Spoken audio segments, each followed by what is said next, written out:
Electrochemistry എന്നുള്ള ചാപ്റ്ററിൻ്റെ അവസാനത്തെ ക്ലാസ്സാണ് നമ്മൾ ഇന്ന് എടുക്കാൻ പോകുന്നത്. ഇതുവരെയുള്ള ക്ലാസ്സുകൾ നോട്ട് നോക്കി മനസ്സിലാക്കി ഉണ്ടാവും വിചാരിക്കുന്നു. അപ്പോൾ അതിൻ്റെ ലാസ്റ്റ് ഭാഗമാണ് നമ്മളിന്ന് ഡീൽ ചെയ്യുന്നത്. അതിൽ പ്രധാനമായിട്ട് വരുന്ന കാര്യങ്ങൾ, ഒന്ന് ബാറ്ററീസ്. എന്താണ് ബാറ്ററി എന്ന് പറഞ്ഞാൽ രണ്ട് തരം ബാറ്ററി അല്ലെങ്കിൽ സെല്ല് എന്ന് പറഞ്ഞാൽ രണ്ട് തരത്തിലുണ്ട്. Primary cell, secondary cell. പിന്നെ നമുക്ക് അവസാനമായിട്ട് അറിയേണ്ടത് എന്താണ് കൊറോഷൻ. ഇത്രയും കാര്യങ്ങളാണ് നമുക്ക് പഠിക്കാൻ ബാക്കിയുള്ളത്. ഓരോ ടോപ്പിക്കായിട്ട് നോക്കാം. ആദ്യം നമ്മൾ പഠിക്കാൻ പോകുന്നത് എന്താണ് ബാറ്ററി എന്നുള്ളതാണ്. നമ്മൾ കഴിഞ്ഞ ക്ലാസ്സുകളിൽ ഗാൽവനിക് സെല്ല് പഠിച്ചിരുന്നു. അതായത് കെമിക്കൽ എനർജിയെ ഇലക്ട്രിക്കൽ എനർജിയായിട്ട് കൺവേർട്ട് ചെയ്യുന്ന തരത്തിലുള്ള സെല്ലുകൾക്കാണ് നമ്മൾ ഗാൽവനിക് സെൽ എന്ന് പറയുന്നത്. ആ ഗാൽവനിക് സെല്ല് രണ്ടോ അതിലധികമോ ഗാൽവനിക് സെല്ലിനെ സീരീസ് ആയിട്ട് കണക്ട് ചെയ്തിട്ടുണ്ടെങ്കിൽ, ഫിസിക്സിൽ ഞങ്ങൾ സീരീസ് കണക്ഷൻ, പാരലൽ കണക്ഷൻ ഒക്കെ പഠിച്ചിട്ടുള്ളതാണ്. സീരീസ് ആയിട്ട് കണക്ട് ചെയ്തിട്ടുണ്ടെങ്കിൽ അതിനാണ് നമ്മൾ ബാറ്ററി എന്ന് പറയുന്നത്. ബാറ്ററിയിലെ അറേഞ്ച്മെൻറ്റ് അങ്ങനെയാണ്. രണ്ടോ അതിലധികമോ galvanic cell they are connected in series, that is forming a battery. അപ്പോൾ ഈ ബാറ്ററി അല്ലെങ്കിൽ സെൽ എന്ന് പറയുന്നത് രണ്ട് തരത്തിലുണ്ട്. ഒന്ന് പ്രൈമറി സെൽ, മറ്റൊന്ന് സെക്കൻഡറി സെൽ. പ്രൈമറി സെൽ എന്നുള്ളത് ഉദ്ദേശിക്കുന്നത് അവിടെ നടക്കുന്ന റിയാക്ഷൻ ഇറിവേഴ്സിബിൾ ആയിരിക്കും. അതായത് ഒരു സൈഡിലേക്ക് മാത്രമേ റിയാക്ഷൻ നടക്കുള്ളൂ. ഇപ്പോൾ ഫോർവേഡ് റിയാക്ഷൻ അത് മാത്രമേ നടക്കുള്ളൂ. അതുപോലെ തന്നെ അതിനെ നമുക്ക് റീചാർജ് ചെയ്യാൻ പറ്റില്ല. ഒരിക്കൽ ഉപയോഗിച്ച് കഴിഞ്ഞാൽ, കുറച്ച് നാൾ ഉപയോഗിച്ച് കഴിഞ്ഞാൽ ആ സെല്ല് വീക്കായി കഴിഞ്ഞാൽ നമുക്ക് വലിച്ചെറിയാൻ മാത്രമേ പറ്റുള്ളൂ. It cannot be recharge. അങ്ങനെയുള്ള സെല്ലുകളാണ് പ്രൈമറി സെൽ. ആ പ്രൈമറി സെല്ലുകൾക്ക് ഉദാഹരണമായിട്ട് നമ്മൾ പഠിക്കുന്നത് ഡ്രൈ സെല്ലും മെർക്കുറി സെല്ലാണ്. HG എന്ന് പറഞ്ഞാൽ മെർക്കുറി സെൽ. ഇത് നമ്മൾ ഡീറ്റെയിൽഡ് ആയിട്ട് പഠിക്കുന്നുണ്ട്. തൽക്കാലം ഇത്രയും അറിയാം. അടുത്തത് സെക്കൻഡറി സെല്ലാണ്. സെക്കൻഡറി സെൽ എന്ന് പറഞ്ഞാൽ അവിടെ നടക്കുന്ന റിയാക്ഷൻ റിവേഴ്സിബിൾ റിയാക്ഷനാണ്. അതുപോലെ തന്നെ അതിനെ നമുക്ക് റീചാർജ് ചെയ്ത് ഉപയോഗിക്കാൻ പറ്റുന്നതാണ്. അതിന് എക്സാമ്പിൾ ലെഡ് സ്റ്റോറേജ് ബാറ്ററി. അപ്പോൾ ഇനി നമ്മൾ ഈ ഓരോ സെല്ലും ഡീറ്റെയിൽഡ് ആയിട്ട് പഠിക്കാൻ പോവാണ്. പ്രൈമറി സെല്ലും സെക്കൻഡറി സെല്ലും. അപ്പോൾ പ്രൈമറി സെല്ലിന് ഉദാഹരണം നമ്മൾ ആദ്യം പഠിച്ചത് ഡ്രൈ സെല്ലാണ്. എന്ത് ഈ ഡ്രൈ സെൽ എന്ന് പറഞ്ഞാൽ നിങ്ങൾ സാധാരണ ടോർച്ചിലും മറ്റും കാണുന്ന ബാറ്ററി, അല്ലെങ്കിൽ നമ്മൾ ക്ലോക്കിലൊക്കെ ഇടുന്ന ബാറ്ററി, അതാണ് ഈ ഡ്രൈ സെൽ എന്ന് പറഞ്ഞാൽ. നിങ്ങൾ കണ്ടിട്ടുണ്ടാവും. അതിനെ നിങ്ങളൊന്ന് അതിൻ്റെ ഓരോ ഭാഗങ്ങളായിട്ടൊന്ന് ഓപ്പൺ ചെയ്ത് നോക്കിക്കഴിഞ്ഞാൽ, ഒരു ബാറ്ററി എടുത്തൊന്ന് ഓപ്പൺ ചെയ്ത് നോക്കുക. അതിനൊരു കടലാസിൻ്റെ ഒരു കവർ ഉണ്ടാവും. ആ കടലാസിൻ്റെ കവർ മാറ്റിക്കഴിഞ്ഞാൽ നിങ്ങൾക്ക് ഒരു വെളുത്ത സബ്സ്റ്റൻസ് കൊണ്ട് കോട്ട് ചെയ്തിട്ടുള്ള ഒരു പാത്രം പോലെ കാണാൻ പറ്റും. അത് അതിൻ്റെ ആനോഡായിട്ടുള്ള സിങ്കാണ്. നിങ്ങളൊന്ന് ഓപ്പൺ ചെയ്ത് നോക്കുക, ഒരു ബാറ്ററി പൊളിച്ച് നോക്കുക. കേടുവന്ന ബാറ്ററി പൊളിച്ച് നോക്കിയാൽ കഴിഞ്ഞാൽ നിങ്ങൾക്ക് കാണാൻ പറ്റും. അപ്പോൾ പുറത്ത് കാണുന്നത് ആ സിങ്കാണ്. പിന്നെ ആ സിങ്കിൻ്റെ ആ വെളുത്ത ഭാഗം പൊട്ടിച്ച് കഴിഞ്ഞാൽ നമുക്ക് ഉള്ളിലായിട്ട് ഒരു കാർബൺ റോഡ്, ഗ്രാഫൈറ്റാണ്, ആ കാർബൺ റോഡ് കാണാൻ പറ്റും. അത് അവിടെ കാഥോഡായിട്ട് ആക്ട് ചെയ്യുന്നു. അപ്പോൾ ഡ്രൈ സെല്ലിനെ സംബന്ധിച്ച് ആനോഡ് എന്ന് പറയുന്ന സിങ്കാണ്, കാഥോഡ് കാർബണാണ്. ഇനി ഈ കാഥോഡായ കാർബണിന് ചുറ്റും നിങ്ങൾക്ക് നോക്കിക്കഴിഞ്ഞാൽ ഒരു കറുത്ത പൊടി കാണാം. നിങ്ങൾക്ക് ഓപ്പൺ ചെയ്ത് നോക്കുമ്പോൾ കാണാം നമുക്ക്. അത് മാംഗനീസ് ഡയോക്സൈഡിൻ്റെയും കാർബൺ പൗഡറിൻ്റെയും അതിൻ്റെ ഒരു പൊടിയാണ്. ഇതിൻ്റെ പ്രാധാന്യം എന്ന് പറയുന്നത്, നമ്മൾ ഗാൽവനിക് സെല്ലിൽ ഡാനിയൽ സെല്ല് പഠിച്ചപ്പോൾ ഡാനിയൽ സെല്ലിൽ ഒരു സോൾട്ട് ബ്രിഡ്ജ് പഠിച്ചു. ആ സോൾട്ട് ബ്രിഡ്ജിൻ്റേതായിട്ടുള്ള ഫംഗ്ഷനാണ് ഇവിടെ ഈ പറയുന്ന മാംഗനീസ് ഡയോക്സൈഡും കാർബണും ചേർന്ന് മിക്സ്ചർ ചെയ്യുന്നത്. പിന്നെ അതും കഴിഞ്ഞ് നോക്കിയാൽ ഒരു പേസ്റ്റ് പോലെ ഒരു സാധനം നമ്മുടെ കയ്യിലൊക്കെ ഒട്ടുന്ന ഒരു സാധനമുണ്ട്. ആ ഒരു പേസ്റ്റ് പോലത്തെ ഒരു സാധനം ഈ പൗഡറിന് ചുറ്റും ഉണ്ടാവും. അത് ഇലക്ട്രോലൈറ്റാണ്. സിങ്ക് ക്ലോറൈഡിൻ്റെയും അമോണിയം ക്ലോറൈഡിൻ്റെയും കൂടെ ഒരു മിക്സ്ചറാണ്. അപ്പോൾ ഇത്രയാണ് ഡ്രൈ സെല്ലിൻ്റെ പാർട്ടുകൾ. ഇത് കൃത്യമായിട്ട് മനസ്സിലാക്കുക. ഇനി അവിടെ നമുക്ക് അറിയേണ്ടത് എന്താണ് അതിൻ്റെ റിയാക്ഷൻസ് എന്നുള്ളതാണ്. ഡ്രൈ സെല്ലിൽ നടക്കുന്ന റിയാക്ഷൻ നമ്മൾ ഏതൊരു സെല്ലിലും പഠിച്ചതുപോലെ തന്നെ ഏതൊരു സെല്ലിൻ്റെയും ആനോഡിൽ നമുക്കറിയാം ഓക്സിഡേഷനാണ് നടക്കുക, കാഥോഡിൽ റിഡക്ഷനാണ് നടക്കുക. അതുപോലെ തന്നെ ഇപ്പോൾ ഡ്രൈ സെല്ലിൻ്റെ ആനോഡ് എന്ന് പറയുന്നത് നമ്മൾ ഡാനിയൽ സെല്ലിൽ പഠിച്ചതുപോലെ തന്നെ സിങ്ക് തന്നെയാണ് ആനോഡ്. അപ്പോൾ അവിടെ നടക്കുന്ന റിയാക്ഷൻ ഓക്സിഡേഷനാണ്. അതായത് സിങ്ക് 2 ഇലക്ട്രോണിനെ വിട്ടുകൊടുത്ത് സിങ്ക് 2+ ആവുന്നു. That is a reaction at anode. കാഥോഡിൽ സംഭവിക്കുന്നത് എന്താണെന്ന് വെച്ചിട്ടുണ്ടെങ്കിൽ, ഇവിടെ ഒരു പൗഡർ ഞാൻ പറഞ്ഞു, മാംഗനീസ് ഡയോക്സൈഡിൻ്റെയും കാർബണിൻ്റെയും പൗഡർ പറഞ്ഞു. ഈ മാംഗനീസ് ഡയോക്സൈഡ് എന്നുള്ള പൗഡർ ഇലക്ട്രോലൈറ്റായ അമോണിയം ക്ലോറൈഡിലെ അമോണിയം അയോണുമായിട്ട് റിയാക്ട് ചെയ്യുന്നു. അതാണ് ഈ കാണിച്ചിട്ടുള്ള 2MnO2+, 2NH4+. ഇവിടെ നിന്നുള്ള 2 ഇലക്ട്രോണുമായിട്ട് റിയാക്ട് ചെയ്ത് MnOOH എന്ന് പറയുന്നൊരു കോംപ്ലക്സ് ഉണ്ടാവും. അതിൻ്റെ കൂടെ അമോണിയ ഉണ്ടാവും, വാട്ടർ ഉണ്ടാവും. അപ്പോൾ ഇവിടെ ഈ അമോണിയ വാട്ടർ ഉണ്ടാവുന്നതുകൊണ്ട് ഇവിടെ നോക്കുക, ഈ റിയാക്ഷൻ നോക്കുക. ഇങ്ങനെ ഉണ്ടാവുന്നതുകൊണ്ട് ഈ ഇലക്ട്രോലൈറ്റ് ഡൈല്യൂട്ട് ആവും. കുറച്ച് നേരം, അതായത് നമ്മൾ ബാറ്ററി വർക്ക് ചെയ്യിച്ചാലും ഇല്ലെങ്കിലും, ബാറ്ററി വെറുതെ ഇരുന്നോട്ടെ, നമ്മളിപ്പം ഇപ്പോൾ ഒരു ടോർച്ചിൽ ഇട്ടിരിക്കുന്ന ബാറ്ററിയാണ്, നമ്മൾ ഓൺ ചെയ്തില്ലെങ്കിൽ കൂടെ ഇലക്ട്രോലൈറ്റ് ഡൈല്യൂട്ട് ആയിക്കൊണ്ടിരിക്കും. കാരണം എപ്പോഴും ഈ ഒരു റിയാക്ഷൻ നടക്കുന്നുണ്ട്. അമോണിയ വാട്ടറുമായിട്ട് ചേർന്നിട്ട് അത് ഡൈല്യൂട്ടായി മാറുകയാണ് ചെയ്യുന്നത്. ഇലക്ട്രോലൈറ്റ് ഡൈല്യൂട്ട് ആവും. അങ്ങനെ ഇലക്ട്രോലൈറ്റ് ഡൈല്യൂട്ട് ആയി കഴിയുമ്പോൾ, കുറേ കഴിയുമ്പോൾ നമുക്കറിയാം, ടോർച്ച് നമ്മൾ ആദ്യം കത്തിക്കുമ്പോൾ നല്ല വെളിച്ചം ഉണ്ടാവും. കുറേ കഴിയുമ്പോൾ അതിൻ്റെ വെളിച്ചം കുറയുകയാണ് ചെയ്യുക. കാരണം എന്താണെന്ന് വെച്ചിട്ടുണ്ടെങ്കിൽ ഈ ഇലക്ട്രോലൈറ്റ് മുഴുവൻ യൂസ് ചെയ്ത് പോവുകയാണ്. ഇവിടെ ഡൈല്യൂട്ടായിട്ട് അത് മുഴുവൻ യൂസ് ചെയ്ത് പോവുകയാണ്. അതായത് വോൾട്ടേജ് കുറയുക. ശരിക്കും ഒരു ഡ്രൈ സെല്ലിൻ്റെ വോൾട്ടേജ് നിങ്ങൾ നോക്കിക്കഴിഞ്ഞാൽ കാണാം, ആ ബാറ്ററിയുടെ മുകളിൽ അവിടെ എഴുതിയിട്ടുണ്ടാവും, സൈഡിൽ എഴുതിയിട്ടുണ്ടാവും 1.5 വോൾട്ട് എന്നുണ്ടാവും. പക്ഷേ കുറേ വർക്ക് ചെയ്ത് കഴിയുമ്പോൾ ആ വോൾട്ടേജ് സ്വാഭാവികമായിട്ട് കുറയും. അപ്പോഴാണ് നമ്മൾ ബാറ്ററി വീക്കായി എന്നൊക്കെ പറയുന്നത്. അതിനുള്ള കാരണം ഈ റിയാക്ഷൻ തന്നെയാണ്. അപ്പോൾ നോക്കുക, ഈ റിയാക്ഷൻ പഠിച്ചു വയ്ക്കുക. അവിടെ ഉണ്ടാവുന്നത് സിങ്ക് അമോണിയം കോംപ്ലക്സ് ആണ്. അപ്പോൾ ഇത്രയാണ് ഡ്രൈ സെല്ലിൻ്റെ കാര്യങ്ങൾ. അടുത്ത പ്രൈമറി സെല്ല് നമ്മൾ പഠിക്കുന്നത് മെർക്കുറി സെല്ലാണ്. എവിടെ ഈ മെർക്കുറി സെല്ല് നിങ്ങൾ കണ്ടിട്ടുണ്ടാവും. അതായത് നമ്മുടെ എന്താ പറയുക, ഈ ഹിയറിംഗ് എയ്ഡ്, അതായത് ചെവി കേൾക്കാത്തവർ വെക്കുന്ന സാധനം, അതുപോലെ തന്നെ നമ്മുടെ വാച്ചുകളിലൊക്കെയുള്ള ബാറ്ററി കണ്ട ഈ ഷർട്ടിൻ്റെ ബട്ടൺസ് പോലെയുള്ള ചെറിയ ബാറ്ററി കാണാം. അതിനാണ് മെർക്കുറി സെൽ എന്ന് പറയുന്നത്. അതിൻ്റെയും പാർട്സ് അറിയാം. ആനോഡായിട്ട് അത് നമുക്ക് ഓപ്പൺ ചെയ്ത് നോക്കാൻ പറ്റില്ല, അതിനുള്ള ഡിഫിക്കൽറ്റി ഉണ്ട്. അത്രയും ചെറിയ സാധനം ആയതുകൊണ്ട് ഓപ്പൺ ചെയ്ത് നോക്കാൻ പറ്റില്ല. എങ്കിലും മനസ്സിലാക്കുക, അതിൻ്റെ ആനോഡ് എന്ന് പറഞ്ഞാൽ സിങ്ക് അമാൽഗമാണ്. എന്ത് ഈ അമാൽഗം എന്ന് പറഞ്ഞാൽ ഏതൊരു എലമെൻറ്റും മെർക്കുറിയുമായിട്ട് ചേർന്നുണ്ടാകുന്ന കോംപ്ലക്സിനാണ് നമ്മൾ അമാൽഗം എന്ന് പറയുന്നത്. അപ്പം സിങ്ക് അമാൽഗം എന്ന് പറഞ്ഞാൽ സിങ്കും മെർക്കുറിയും ചേർന്ന കോമ്പൗണ്ടാണ്. That is acting as a anode. Cathode എന്ന് പറയുന്നത് ഒരു മിക്സ്ചറാണ്. മെർക്കുറിക് ഓക്സൈഡിൻ്റെയും കാർബണിൻ്റെയും കൂടെ മിക്സ്ചറാണ് കാഥോഡായിട്ട് ആക്ട് ചെയ്യുന്നത്. ഇലക്ട്രോലൈറ്റും ഒരു മിക്സ്ചർ തന്നെയാണ്. പൊട്ടാസ്യം ഹൈഡ്രോക്സൈഡിൻ്റെയും സിങ്ക് ഓക്സൈഡിൻ്റെയും മിക്സ്ചറാണ് അവിടെ ഇലക്ട്രോലൈറ്റായിട്ട് ആക്ട് ചെയ്യുന്നത്. ഇനി അവിടെ നമുക്ക് അറിയേണ്ടത് അതിൻ്റെ റിയാക്ഷൻസ് ആണ്. നമ്മൾ സെപ്പറേറ്റ് ചെയ്തിട്ട് ആനോഡ് കാഥോഡ് റിയാക്ഷൻസ് പഠിച്ചില്ലെങ്കിൽ കൂടെ ഇവിടെ ടോട്ടൽ റിയാക്ഷനെങ്കിലും പഠിച്ചു വയ്ക്കുക. സെപ്പറേറ്റ് ചെയ്തിട്ടുള്ള റിയാക്ഷൻസ് എന്ന് പറഞ്ഞിട്ടുണ്ടെങ്കിൽ നമ്മൾ മറ്റേലൊക്കെ കണ്ടതുപോലെ തന്നെയാണ്. ആനോഡിൽ ഓക്സിഡേഷനും കാഥോഡിൽ റിഡക്ഷനുമാണ്. ഇവിടെ നിങ്ങൾ ടോട്ടൽ റിയാക്ഷനെങ്കിലും അറിഞ്ഞിരിക്കുക. ടോട്ടൽ റിയാക്ഷൻ ആണ് സിങ്കും മെർക്കുറിക് ഓക്സൈഡും ചേർന്ന് സിങ്ക് ഓക്സൈഡും മെർക്കുറിയും ആയിട്ട് മാറുകയാണ് ചെയ്യുന്നത്. അതിൻ്റെ പൊട്ടൻഷ്യൽ 1.35 വോൾട്ടാണ്. അപ്പോൾ നമ്മളോട് ഇവിടെ ചോദിക്കാവുന്ന ഒരു ചോദ്യമുണ്ട്, എന്താണ് മെർക്കുറി സെല്ലിൻ്റെ അഡ്വാൻറ്റേജ്? ഡ്രൈ സെല്ലിനെ അപേക്ഷിച്ച് മെർക്കുറി സെല്ലിനൊരു അഡ്വാൻറ്റേജ് ഉണ്ട്. ഞാൻ കുറച്ച് മുമ്പേ പറഞ്ഞിരുന്നു, ഡ്രൈ സെല്ലിൽ നമ്മൾ കുറേ നാൾ കഴിയുമ്പോൾ ഡ്രൈ സെല്ല് വീക്കാവും. കാരണം അവിടെ നടക്കുന്ന റിയാക്ഷൻ തന്നെയാണ് അതിന് ഉത്തരവാദിയായിട്ടുള്ളത്. പക്ഷേ ഇവിടെ അങ്ങനെ ഒരു പ്രശ്നമില്ല.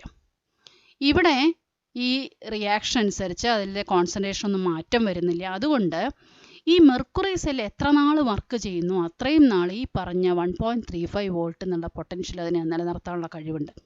അതാണ് ഈ പറഞ്ഞിരിക്കുന്ന കാര്യം. This potential is through out the life of the cell.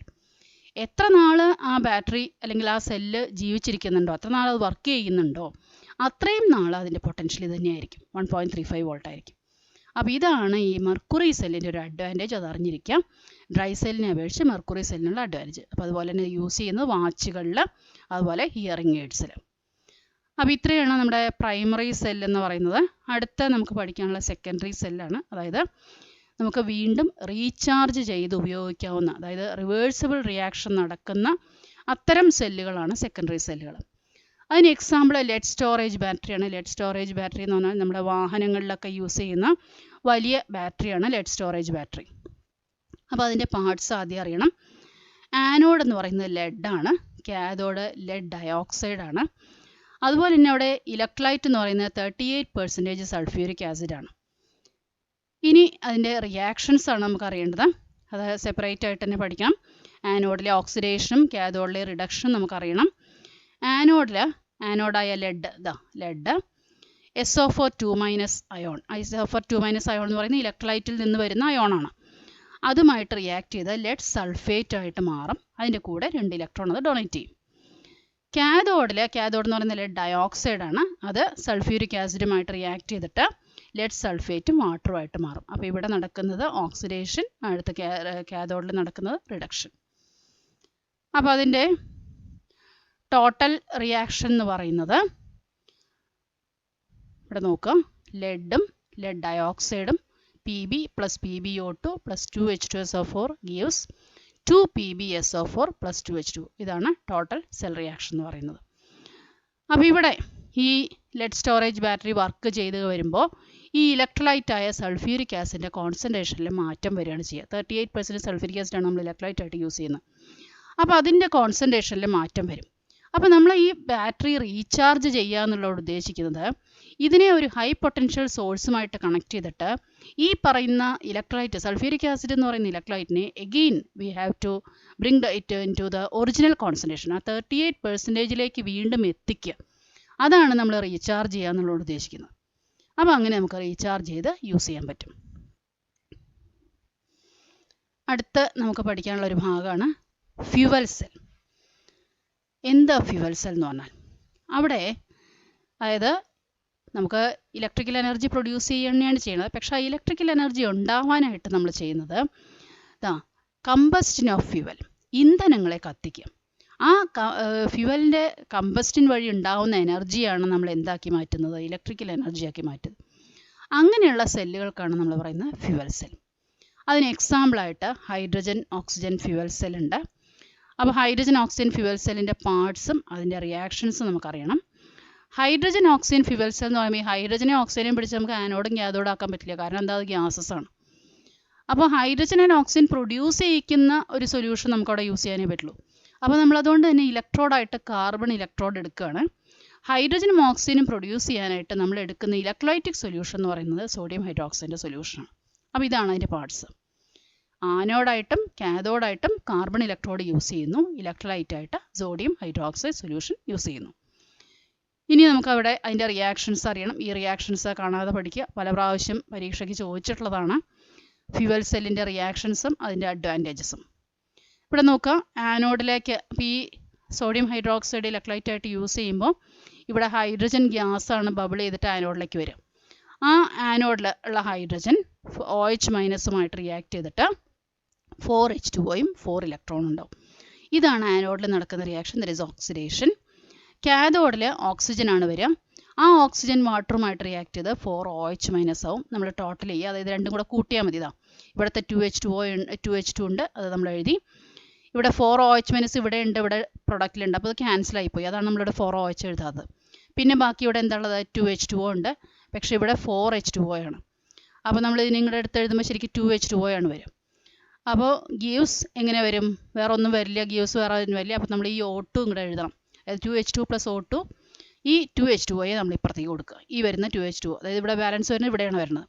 അപ്പോൾ 2H2 ഇവിടെ ഉണ്ട്, പ്ലസ് O2 ഇവിടുത്തെ ബാലൻസ് വരുന്ന ഗീവ്സ് 2H2O. ഇതാണ് ടോട്ടൽ റിയാക്ഷൻ. ഇത് രണ്ടും കൂടെ കൂട്ടുക, ജസ്റ്റ് ആനോഡിലെയും കാഥോഡിലെയും റിയാക്ഷൻസ് കൂട്ടി എഴുതാണ്.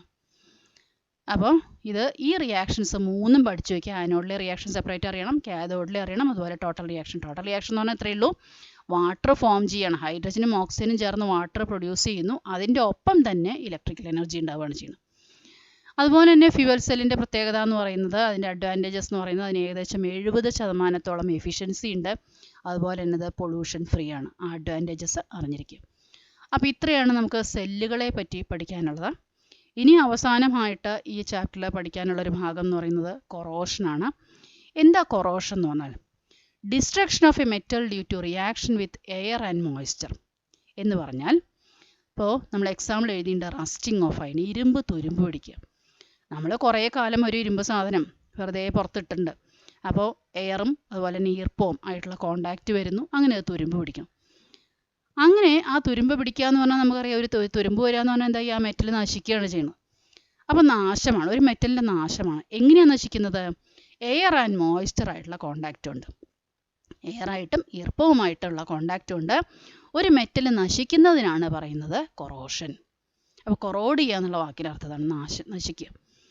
ഇനി എന്താ ഇപ്പോൾ ഇരുമ്പ് തുരുമ്പ് പിടിക്കുമ്പോൾ എന്താ അവിടെ സംഭവിക്കുന്നത്? ഇതാ അയേൺ എന്ന് പറയുന്ന മെറ്റൽ, Fe ആണ് ഇവിടെ കറക്ഷൻ ഉണ്ട്, നിങ്ങൾ നോട്ടിൽ കറക്റ്റ് ചെയ്യുക, Fe. അപ്പോൾ അയേൺ എന്ന് പറയുന്ന മെറ്റൽ Fe2O3 ആയിട്ട് മാറണം, അതിൻ്റെ ഓക്സൈഡായിട്ട് മാറണം. അപ്പോൾ അങ്ങനെ ഒരു മെറ്റൽ അതിൻ്റെ ഓക്സൈഡായിട്ട് മാറുമ്പോൾ, അല്ലെങ്കിൽ നമ്മൾ വേറെ ടേംസിൽ പറയുകയാണെങ്കിൽ ഓക്സിഡേഷൻ സംഭവിക്കുമ്പോൾ, അപ്പോഴാണ് അത് നശിക്കുന്നത്. അപ്പോൾ നമുക്കറിയേണ്ട കാര്യം എങ്ങനെയൊക്കെ അതിനെ പ്രിവെൻറ്റ് ചെയ്യാം. പല മെത്തേഡ്സ് ഉണ്ട്. അത് നമുക്ക് ഏറ്റവും സിമ്പിളായിട്ട് നമുക്കറിയാവുന്ന കാര്യങ്ങൾ, ഇപ്പോൾ ഇരുമ്പ് സാധനങ്ങളാണെങ്കിൽ നമ്മൾ എന്ത് ചെയ്യും? പെയിൻ്റ് അടിക്കും, അല്ലെങ്കിൽ ഗ്രീസ്, അല്ലെങ്കിൽ ഏതെങ്കിലും ഓയിൽ അതിൻ്റെ മേൽ കോട്ട് ചെയ്യും. അങ്ങനെയൊക്കെ നമുക്ക് കൊറോഷൻ പ്രിവെൻറ്റ് ചെയ്യാം. ഇങ്ങനെയാണ് നമ്മൾ കൊറോഷൻ പ്രിവെൻറ്റ് ചെയ്യണമെന്നുണ്ടെങ്കിൽ അതിന് പറയുക ബാരിയർ പ്രൊട്ടക്ഷൻ എന്നാണ്. ഒരു വേലി കെട്ടുക, നമ്മൾ ഒരു തടസ്സം ഉണ്ടാക്കുക. അപ്പോൾ ഇതാണ് കൊറോഷൻ പ്രിവെൻറ്റ് ചെയ്യാനുള്ള ഒരു മെത്തേഡ്. അല്ലെങ്കിൽ നമ്മൾ ചെയ്യുന്നത് ഈ ഇപ്പോൾ അയേൺ എന്നുള്ള മെറ്റൽ അതിൻ്റെ മുകളിൽ അതിനേക്കാൾ ഇലക്ട്രോ പോസിറ്റീവ് ആയിട്ടുള്ള മെറ്റൽസ്, എക്സാമ്പിളായിട്ട് സിങ്ക് അല്ലെങ്കിൽ അലുമിനിയം അതുപോലെയുള്ള മെറ്റൽസ് നമ്മൾ കോട്ട് ചെയ്യുക അതിൻ്റെ മുകളിൽ. അപ്പോൾ എന്താ സംഭവിക്കുക വെച്ചിട്ടുണ്ടെങ്കിൽ ഏതാണോ ഇലക്ട്രോ പോസിറ്റീവ് ആയിട്ടുള്ള മെറ്റൽ അത് നശിക്കും, സിങ്ക് നശിക്കും, അതിൻ്റെ ഉള്ളിലുള്ള അയേണിനെ അത് സംരക്ഷിക്കുകയും ചെയ്യും. ഇങ്ങനെ അയേണിൻ്റെ മുകളിൽ സിങ്ക് കോട്ട് ചെയ്യുന്നതിനൊരു വാക്കുണ്ട്, ഗാൽവനൈസേഷൻ എന്നാണ് പറയും. അപ്പോൾ ഇവിടെ സിങ്ക് ചെയ്യുന്നതൊരു സാക്രിഫൈസ് ആണ്, ഒരു ത്യാഗം ചെയ്യുക. എന്താ ചെയ്യണത്? സിങ്ക് അത് സ്വയം നശിച്ചിട്ട് അതിൻ്റെ ഉള്ളിലുള്ള അയേണിനെ സംരക്ഷിക്കുകയാണ് ചെയ്യണത്. ഇങ്ങനെ സാക്രിഫൈസ് ചെയ്യാണ്, ഒരു മെറ്റൽ നശിക്കാതിരിക്കാൻ സാക്രിഫൈസ് ചെയ്യുകയാണെങ്കിൽ ആ മെത്തേഡിന് പറയുക സാക്രിഫിഷ്യൽ പ്രൊട്ടക്ഷൻ, ത്യാഗം ചെയ്യും. ഇതും കൊറോഷൻ പ്രിവെൻറ്റ് ചെയ്യാനുള്ളൊരു മെത്തേഡാണ്. ഇതല്ലെങ്കിൽ ചെയ്യാവുന്ന കാര്യം എന്താ? ആൻറ്റി റസ്റ്റ് സൊല്യൂഷൻസ് കോട്ട് ചെയ്യുക. നമ്മളിവിടെ പെയിൻറ്റ് ഗ്രീസൊക്കെ അടിക്കുന്നു പറഞ്ഞ പോലെ തന്നെ കൊറോഷൻ ഇല്ലാതിരിക്കാനായിട്ട് തുരുമ്പ് പിടിക്കാത്ത സൊല്യൂഷൻസ് അതിൻ്റെ മുകളിൽ കോട്ട് ചെയ്യുക. അതുമല്ലെങ്കിൽ ചെയ്യുന്നത് കാഥോഡിക് പ്രൊട്ടക്ഷൻ മെത്തേഡ്. എന്ത് ഈ കാഥോഡിക് പ്രൊട്ടക്ഷൻ മെത്തേഡ് എന്ന് പറയുന്നത്? സാധാരണയായിട്ട് അണ്ടർഗ്രൗണ്ട് പൈപ്പ് ലൈൻസ് ഇടുമ്പോൾ ചെയ്യുന്ന ഒരു മെത്തേഡാണത്, കാഥോഡിക് പ്രൊട്ടക്ഷൻ മെത്തേഡ് എന്ന് പറയുന്നത്. അതായത് അണ്ടർഗ്രൗണ്ട് പൈപ്പ് ലൈൻസ് ഇടുമ്പോൾ എങ്ങനെ വെച്ചിട്ടുണ്ടെങ്കിൽ ഈ അയേൺ പൈപ്പിൻ്റെ കൂടെ മെഗ്നീഷ്യോ അതുപോലെ സിങ്കോ അത് ഏതെങ്കിലും കമ്പൈൻ ചെയ്തിട്ടാണ് ഇടുക. അങ്ങനെ ഇടുന്ന സമയത്ത് എന്തുണ്ടാവും വെച്ചിട്ടുണ്ടെങ്കിൽ ഈ അയേൺ എന്ന് പറയുന്നത് കാഥോഡായിട്ട് ആക്ട് ചെയ്യും. അതിനേക്കാൾ റിയാക്ടിവിറ്റി കൂടിയ മെഗ്നീഷ്യം എന്ന് പറയുന്നത് ആനോഡായിട്ട് ആക്ട് ചെയ്യും. ഇങ്ങനെ വരുമ്പോൾ എന്താ സംഭവിക്കുക വെച്ചിട്ടുണ്ടെങ്കിൽ ആരാണോ ആനോഡായിട്ട് ആക്ട് ചെയ്യുന്നത് അയാൾക്കാണ് ഡിസ്ട്രക്ഷൻ ഉണ്ടാവുക, കൊറോഷൻ സംഭവിക്കുക അയാൾക്കാണ്. കാരണം നമുക്കറിയാം ആനോഡിലാണ് ഓക്സിഡേഷൻ സംഭവിക്കുക. അപ്പോൾ ആനോഡിന് ഓക്സിഡേഷൻ സംഭവിക്കും. ഇവിടെ മെഗ്നീഷ്യമാണ് ആനോഡായിട്ട് ആക്ട് ചെയ്യണമെന്നുണ്ടെങ്കിൽ അയാൾക്ക് ഓക്സിഡേഷൻ സംഭവിക്കുക, അയാൾ നശിക്കും. കൂടെയുള്ള അയണിന് എന്തെങ്കിലും പറ്റുമോ? ഒന്നും പറ്റില്ല. അപ്പോൾ നമ്മൾ എന്ത് ചെയ്തു? കൂടെയുള്ള അയണിനെ നമ്മൾ കാഥോഡാക്കി മാറ്റി അതിനെ പ്രൊട്ടക്റ്റ് ചെയ്തു. ഇങ്ങനെ ഏത് മെറ്റലിനാണോ നമുക്ക് സംരക്ഷിക്കേണ്ടത് അതിനെ കാഥോഡാക്കി മാറ്റി സംരക്ഷിക്കുന്ന രീതിക്കാണ് പറയുന്നത് കാഥോഡിക് പ്രൊട്ടക്ഷൻ മെത്തേഡ്.